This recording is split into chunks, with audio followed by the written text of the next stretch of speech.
I'm not much of a details person. If you talk to anyone who knows me, they'll tell you just how bad my memory is.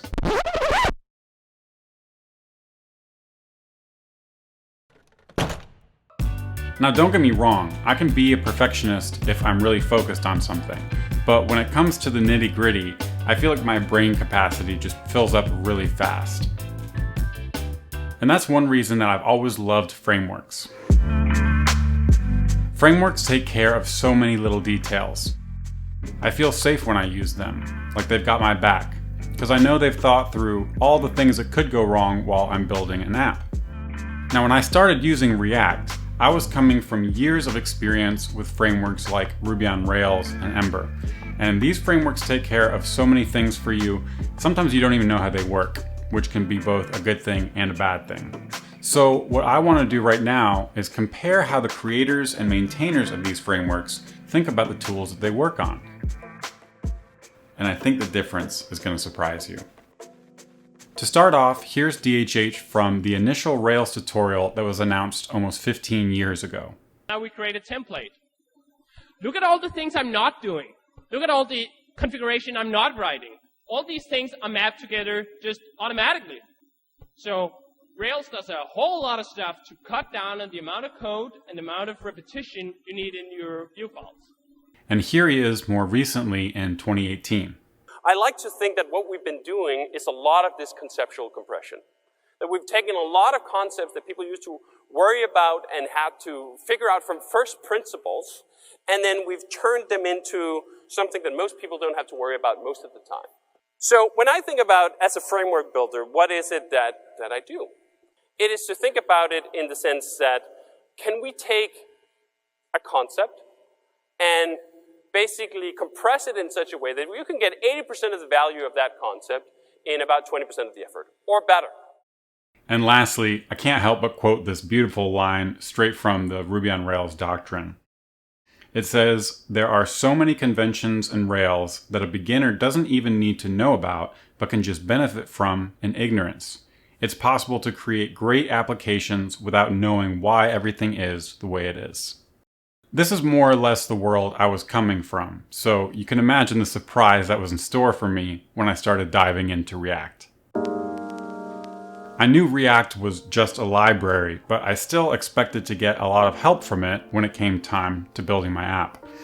I remember on my very first side project, just trying to add a link that, when clicked, loaded some data and rendered a new page. Well, there's nothing in React called load data or transition or anything like that. There's something lower level called use effect, which is meant for side effects. Okay, I thought, I guess that loading data is a side effect, so let me try this thing out. You pass in a function and okay, here's where I can load my data. And that seems to work out all right. Then we also have this rendering logic here, but I can't render it until my data comes back. So now recipe is undefined, and I'm seeing this error, and now I need to handle this new case. Now at this point, I'm already asking myself, am I doing this right? I mean, I've been through the tutorial, I've read the docs, but I couldn't find a single example of doing something which is pretty basic as far as apps go, loading data for a page. And this is where those feelings of doubt start to creep in. See, Ember and Rails have first-class APIs for this sort of thing. And in fact, most of the things you need to do in those apps, there's kind of one right way to do it. But here I am building one of the first features on my first React side project, and I already feel like I've left the guides and I'm tinkering on my own. Something wasn't adding up. Well, I continue to tinker. I start adding checks here to see if the recipe has been loaded, and if it hasn't, just show a loading message. I get something working, but again, I have that feeling of uneasiness. Am I doing this right? Is there something else I haven't considered? Sure enough, I start clicking around some different links and I hit another bug almost immediately. Can't perform a React state update on an unmounted component. Eventually I realize I need to consider what happens if my data fetch returns, but the user's already navigated off to another page. After some more tinkering, I land on this solution. In my use effect hook, I need to track whether the component is mounted and only call set recipe in the callback if it still is. Now here's where I'm really starting to lose confidence. See, while I'm new to React, I have enough UI experience with Ember to know that I'm really starting to write my own state machine here. Ember has this entire router class that is a state machine and does things like coordinates and discards data fetching logic as the user moves throughout the app. And I know how complex this router is and how much of the heavy lifting Ember is doing for me. So writing my own state machine that coordinates data fetching logic with user navigation felt like a pretty big ask just to write a recipes app. The code I was writing just felt so low level. It was all about unmounted components and side effects. I wanted to write code that talked about transitioning pages and loading data. Honestly, it felt like I was using the wrong tool for the job. Over the coming months, I kept learning, and I kept running into these sorts of issues. But I also started paying attention to the creators and maintainers of React on Twitter and in conference talks. How did they talk about and conceive of React? And was it aligned with my own priors and beliefs that I was bringing to my experience? I started to see certain sentiments crop up in their Twitter conversations. When Jordan Walk, the creator of React, was talking about his programming language Reason, he would say things like more explicit and verbose, but simpler. Now, even as kind of an offhanded comment, this really struck me because it's not the kind of thing I would hear from the leaders of the Ember and the Rails communities. And here's Dan Abramov, who's on the React core team. He was saying things like, what I like about hooks is that they expose this lower level understanding of what React really is directly. And this isn't magic. Take it apart and learn. Now, the sentiment isn't only found in isolated Twitter conversations. It comes through in conference talks at official conferences as well. Here's Jordan Walk again. I hear the stories about people adopting React.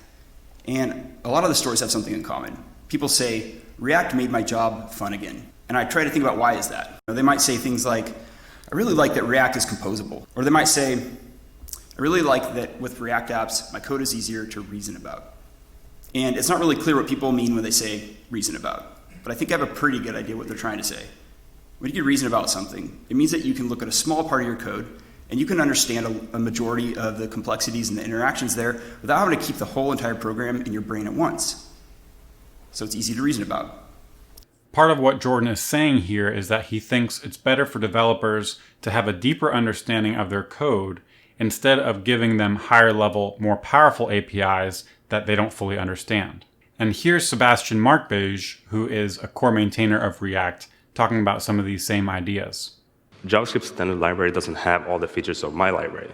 So what do I replace this with? Often the answer is just write some more boilerplate code. This can be really annoying to have all this repetitive code that looks ugly when we all want beautiful code, right? Except this process fundamentally has no end, ever.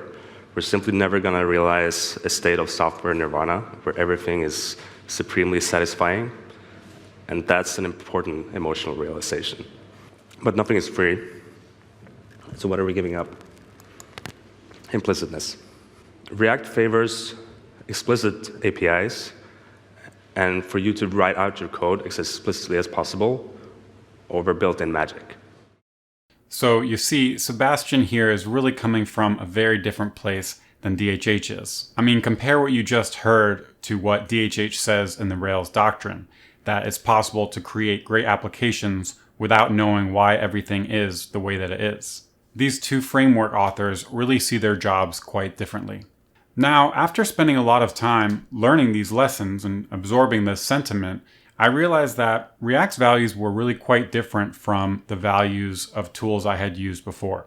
And if I wanted to get the most out of React, I should really embrace these values rather than trying to shoehorn my existing values into this new tool that I was learning. And so as I did that, I formed some ideas of things to keep top of mind so that I could really embrace the React way of viewing the world.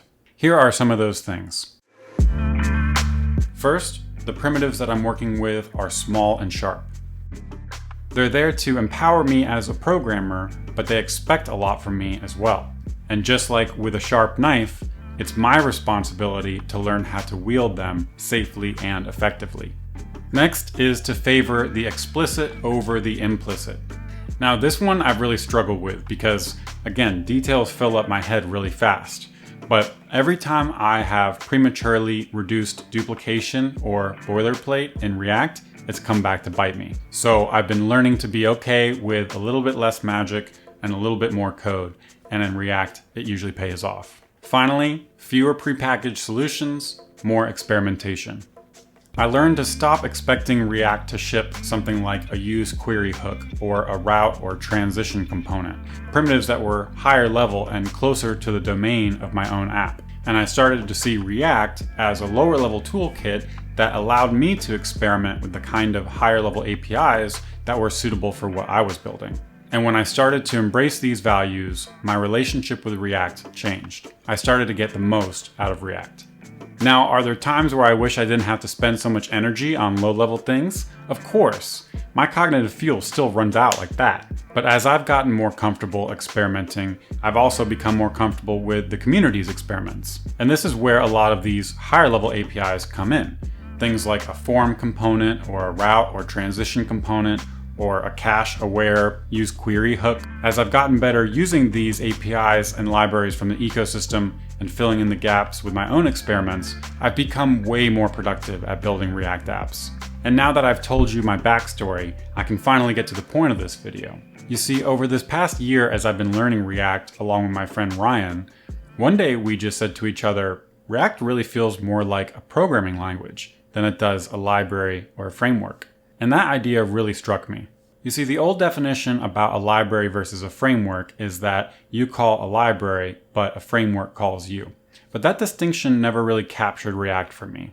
React felt closer to a whole environment that was designed specifically for writing UIs. And this idea that it's closer to a programming language felt much more appropriate. You see, when I'm learning a programming language, I don't get frustrated that the language doesn't do things for me. The language's job is to empower me, and I need to learn how the syntax and the constructs all fit together to do what I want.